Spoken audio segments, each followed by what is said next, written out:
4 days to college football. Gosh, I can't wait. I know many of you can't either. And West Virginia fans were waiting for the moment, the game perhaps going into last season, when Neal Brown was going to get fired because it was a realistic expectation. They were picked to finish last. He hasn't generated great results.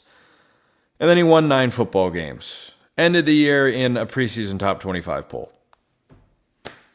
That's why you play the games, right? Go figure.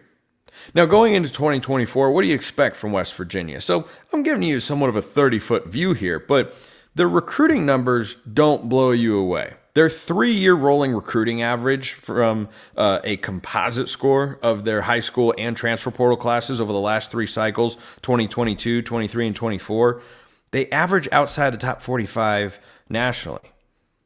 Yet you look at their S&P Plus, it's inside the top 40. Why?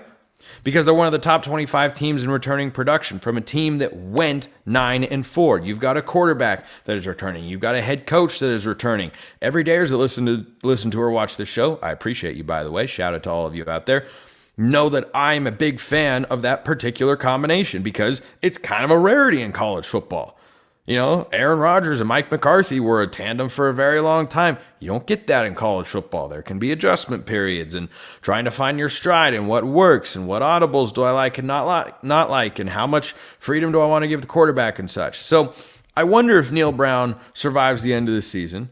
I do think it's reasonable to say he's still on the hot seat because if there is a regression in Morgantown this year and they miss a bowl game, well, that 9-4 love that you got from West Virginia fans and the college football community kind of goes out the window. Because then you look at Neal Brown's track record, you say, so that was kind of a flash in the pan. Like, had a good season during the COVID year, but that was a COVID year. There were a lot of coaches that did well during the COVID year. Stanford and Colorado, David Shaw, and, oh my gosh, I can't even remember, Carl Durrell. Both did well during the COVID year. Neither one is the head coach of their program today. They haven't been for the last couple of seasons now. So West Virginia starts off with a game that they are going to lose. It's at home. It's going to be an exciting atmosphere. They're going to have all the hope and optimism of upsetting a preseason top 10 team. They're going to have all the hope and optimism of another great season like they had a year ago, and then Penn State is going to go in there, and they are going to win the football game. And West Virginia fans don't like when you say that. It turns out fans don't like when you predict their team to lose. But Penn State's going to go in there and win. So that's an 0-1. Then Albany at home. You'll be fine. You'll be fine. That's an FCS opponent. I'd feel better about the Penn State game if I were West Virginia, if Albany was first and Penn State was second. But week 1, Penn State, it's one of the biggest games of week 1 of college football. I mean, you got Florida, Miami, you got Texas A&M, Notre Dame, and you got West Virginia and Penn State. Fun matchup, to be sure. The good old backyard brawl at Pittsburgh in week 3. They're a 5.5-point favorite in that game. I don't expect a lot from Pitt this year, and I'm picking West Virginia to win the game. I'm just keeping my eye on it because when you get a big rivalry like that,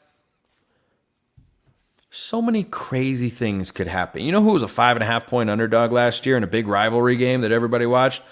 Oklahoma. You know who won the football game? Oklahoma. Happens. That was at a neutral site. This one is in Pittsburgh.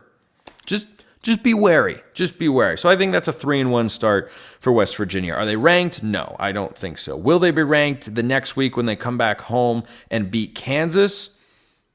Maybe. Probably not. But maybe, you never know. I do think they beat Kansas in that spot, but lose the following week at Oklahoma State. And I don't think a split there against 2 of the top 3 or 4 odds teams in the Big 12 is a bad thing if you're the Mountaineers. So you're sitting there at 3-2. This schedule just continues. Like, I want to like West Virginia. Returning quarterback, returning coach, returning production number is good. S&P Plus in the top 40 post-spring transfer portal window. But holy smokes, what did they do to tick off the Big 12? Does that save Neal Brown's job? They have to play Kansas at Oklahoma State, then host Iowa State, who's a popular dark horse pick to win the Big 12, and then host Kansas State, who's the second most likely team to win the Big 12 in the odds market.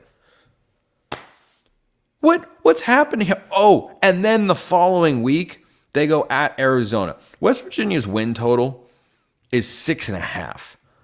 I don't think FanDuel actually believes that they're a 6.5 total win team in the Big 12. If they had a normal Big 12 schedule, can you give me the other Big 12 schedule that is playing Kansas, Oklahoma State, Iowa State, Kansas State, and Arizona consecutively? Then it lightens up. At Cincy, that's a win. Should be. I don't really know what to make of Cincinnati this year, to be honest. Baylor at home. They named DeQuan Finn their starting quarterback. I'll believe that can be a successful situation when I see it. I do like the offensive coordinator that Baylor hired in the offseason. That could work out. But then they have UCF at home. They go at Texas Tech. I think they're going to lose last week of the regular season when they go. Not because I don't think West Virginia is good, but because I think Texas Tech is also good. This is just, the Big 12 is the Pac-12 from last year without a national championship caliber team. They have got a bunch of really good teams, and you are going to have good programs, good teams with great players put up records that are really disappointing. The reigning Heisman Trophy winner in the Pac-12 last year went 7-5 in the regular season. And you're going to have teams in here like West Virginia with Garrett Greene and Neal Brown, who won 9 games last year. I think more than likely they end up at 6-6. I have an or attached to a 7-5, not a 5-7, because right now I have that UCF game as a toss-up. But I think they split with Iowa State and Kansas State because both games are at home. If you gave me a home road split, that'd be tough. But then at Arizona, I think that is a loss going to Tucson. They beat Cincy and Baylor. UCF, I've got as a toss-up right now, which I reserve the right to assign to one game for a team going into a season.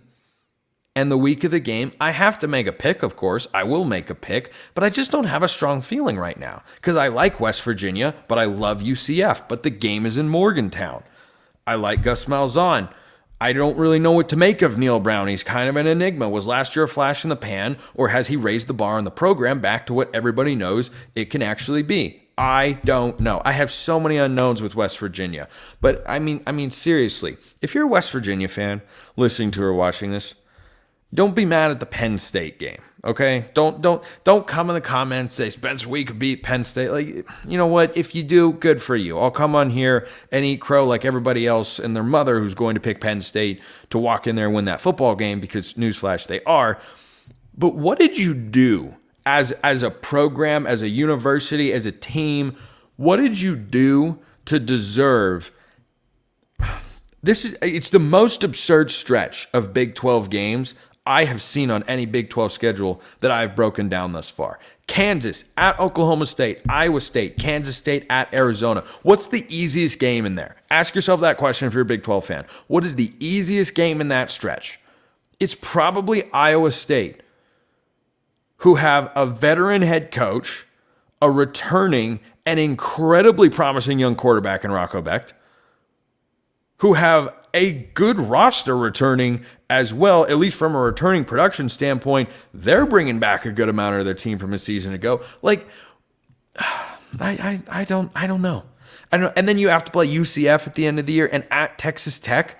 That's like every Big 12 conference title contender. This is the Florida version of a Big 12 schedule.